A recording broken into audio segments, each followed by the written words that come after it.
Türkiye Bağımlılıkla Mücadele Eğiticiler Eğitimi Programı'nın açılışına hoş geldiniz, sefalar getirdiniz.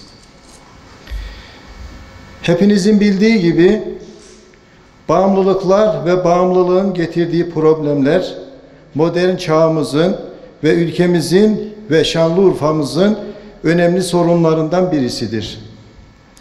Bağımlılıkla mücadele deyince ilk akla gelen alkol, uyuşturucu ve maddeler akla gelmektedir. Günümüzde aile içi şiddet, cinayet, trafik kazalarının en önemli sebeplerinin başında alkol ve uyuşturucu maddeler gelmektedir.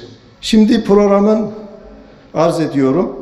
Şanlıurfa Yeşilay Şubesi'nin tanıtım slaytı, Yeşilay Başkanı Sayın Muharrem Çelik'in selamlama konuşması, İl Müftümüz Sayın Ramazan Tolan hocamızın selamlama konuşması, ardından program bitince Perşembe günü saat 16'da derse katılan tüm hocalarımıza katılım belgesi ve ders veren hocalarımıza plaket takdimi gerçekleştirilecektir. Şimdi hep beraber Şanlıurfa Yeşilay Şubesi'nin Yeşilay tanıtım slaytını sunumunu izliyoruz. Buyurun.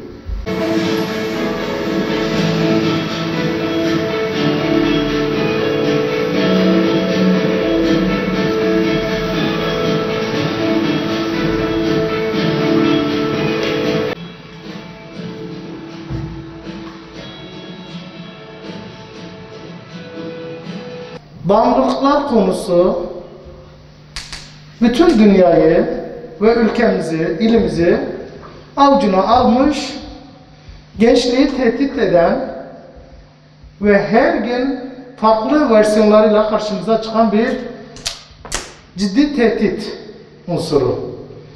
Bunun karşısında bize düşen, biz de üzerimize düşeni yapmaktır.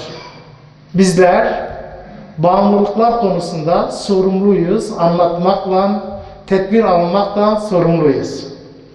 İlimizde Yeşilay'ın başına geldiğimden bu yana sürekli tedavi anlamında Ahmet kurulması için üzerimize düşeni fazlasıyla yerine getirdik. Allah'a hamdolsun.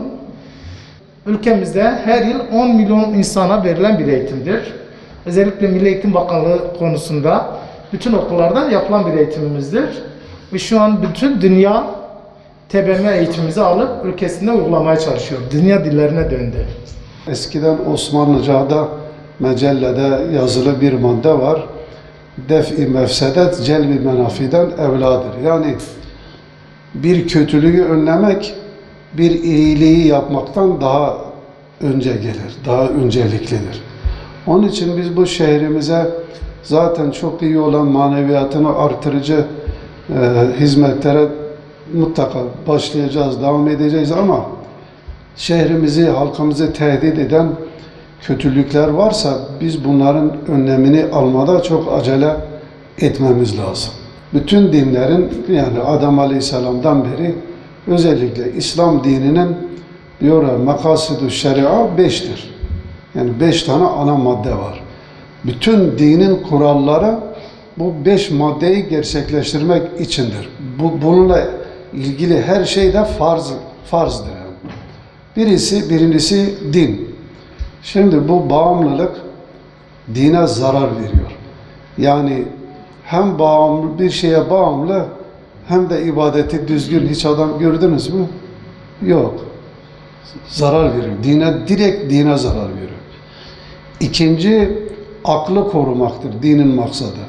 Zaten aklın en büyük düşmanı uyuşturucu, bağımlılık yapan şeyler. Üçüncüsü, insanın canını korumak. Bu kötü maddeler, bağımlılık yapan şeyler direkt insanın canına da zarar veriyor. Hatta belki ondan daha zararlı şeyler dünyada daha yok, bulunmamış. En kötü şeyler bağımlılık yapan şeylerden insanın canını da bozuyor. Dördüncüsü malı korumak. Yani mala zarar veren şeyleri engellemek. Bu zaten malı da götürüyor. İşte birçok kötülüklerin toplumda bunların yan tarafın yani yandan bağlantılı olan bir sürü kötülükler vardır.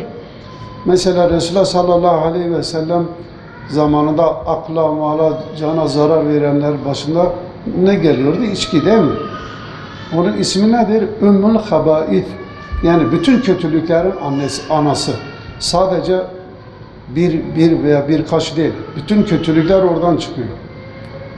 Demek ki mala da büyük bir zarar veriyor. Ondan sonra dinin gayesi bir tane de neslin korunması. Şimdi yani nesli tamamen maalesef bozuyor. Bir de bu işe müptela olanların çocuklarının olma durumu da yavaş yavaş bitiyor.